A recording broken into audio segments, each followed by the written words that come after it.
తీసుకుని ఈ సినిమా రూపొందించటం, నిజానికి ఇది ఒక చర్చ జరగాల్సినటువంటి అవసరం ఉంది సమాజంలో. ఈ చిలకలూరిపేట బస్సు దహనం కేసులో 93 అంటే నిన్నే జరిగింది ఇన్సిడెంట్. అది 93 మార్చి 7వ తారీఖు జరిగింది.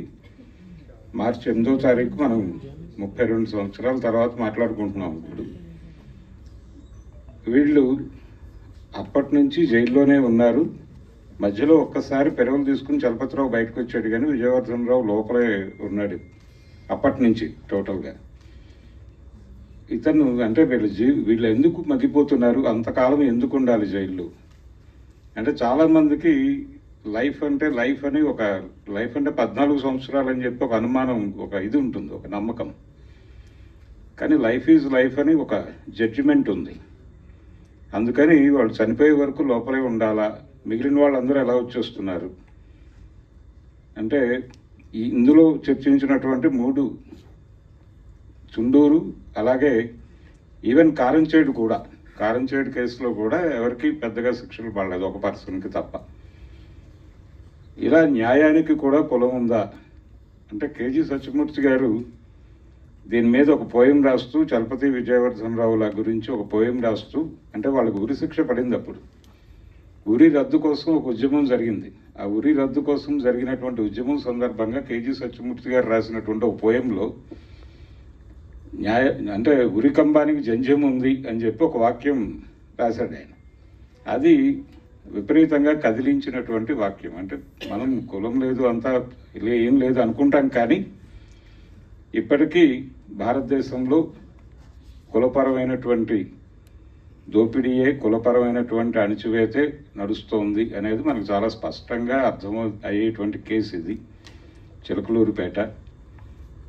వీళ్ళు ఎందుకు అంతకాలం ఉన్నారు అంటే, వీళ్ళ కోసం ప్రయత్నం చేసేవాళ్ళు లేక, మాట్లాడేవాళ్ళు లేక, అడిగేవాళ్ళు లేక లోపల ఉండిపోతున్నారు.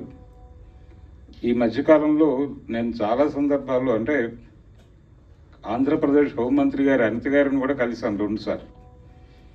అంతకు ముందు హోంమంత్రులను కూడా కలిశాం. ప్రతి ఒక్కరూ పరిశీలిస్తామంటారు తప్ప ఎవరూ పట్టించుకోవట్లేదు.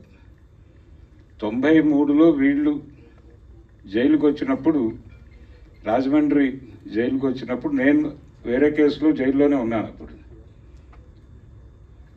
నేను బయటకు వచ్చేసాను, నా జీవితంలో నేనున్నాను, కానీ వీళ్ళు అక్కడే ఉన్నారు ఇప్పటికీ.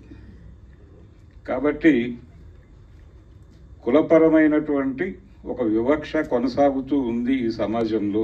అంటే ఇందులో చూపించినటువంటి 3 కేసులు, చుండూరు, రెడ్లు చేసినటువంటి ఇది, తర్వాత కారంచేడు కమ్మ సామాజిక వర్గం నుంచి జరిగినటువంటి మాదిగల మీద జరిగినటువంటి దాడి, తర్వాత ఇది చిలకలూరిపేట, అలాగే జూబ్లీ అంటే శ్రీరాములయ్య సినిమా ఓపెనింగ్కి వెళ్ళినటువంటి మిక్కిలినేని జగదీష్ బాబు గారు కూడా చనిపోయారు ఆ ఇన్సిడెంట్లు. 5 జర్నలిస్టులు ఉన్నారు, వాళ్ళు కాకుండా క్రూ ఉంది. వీళ్ళందరూ ఆ బ్లాస్ట్లో చనిపోయారు. అక్కడ చంపటం అనేది ఇంటెన్షన్. మద్దెల చెరువు సూర్యనారాయణ రెడ్డి పరిటాల రవిని చంపటం అనేది ప్రోగ్రామ్గా, ఇంటెన్షన్గా అతను ఆ ల్యాండ్ మైన్ ఏర్పాటు చేశాడు. అయితే పరిటాల రవి గారి కారు కంటే ఈ మీడియా వ్యాన్ ముందుకు వెళ్ళి అక్కడ ఆ బ్లాస్ట్ జరిగి చనిపోయారు 26 మొత్తం.